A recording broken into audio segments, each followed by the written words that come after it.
Shalom, renungan hari ini berjudul Terang yang tidak dapat ditutup oleh kegelapan.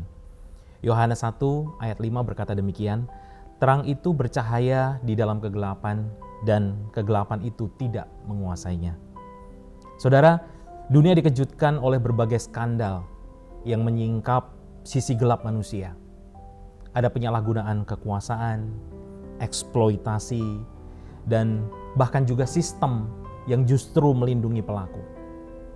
Peristiwa-peristiwa seperti ini mengguncang hati nurani kita. Kita marah, sedih, dan bertanya, bagaimana kejahatan seperti ini bisa terjadi? Alkitab tidak terkejut oleh kegelapan hati manusia. Sejak awal, dosa telah merusak relasi, kuasa, dan hasrat manusia.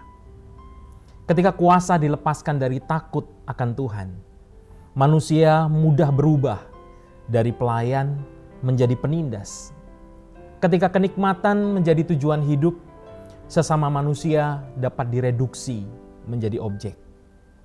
Namun, Injil mengingatkan kita, masalah terbesar bukan hanya kejahatan di luar sana, tetapi dosa di dalam hati manusia. Garis antara baik dan jahat itu melewati setiap hati. Kisah-kisah kelam di dunia ini menyingkap berhala di hati manusia.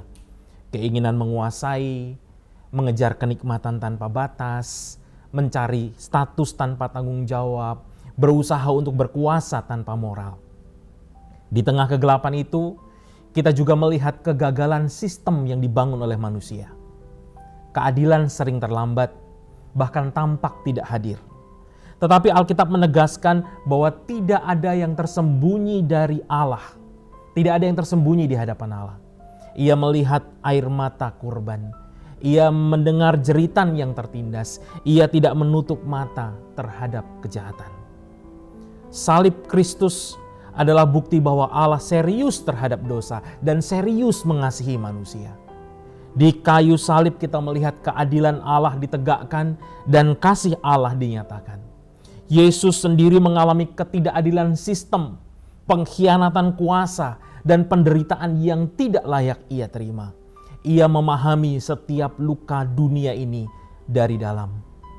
Kebangkitan Kristus menyatakan bahwa kejahatan tidak memiliki kata terakhir. Terang telah datang dan kegelapan tidak akan menang. Renungan hari ini mengundang kita bukan hanya untuk mengutuk kejahatan di dunia, tetapi juga untuk merendahkan hati kita di hadapan Tuhan. Kita dipanggil untuk bertobat dari berhala hati kita sendiri, menghormati martabat setiap manusia, dan menjadi terang di tengah dunia yang terluka. Dunia membutuhkan lebih dari kemarahan moral. Dunia membutuhkan hati yang diperbarui oleh Injil, dan Kristus adalah terang itu. Tuhan memberkati.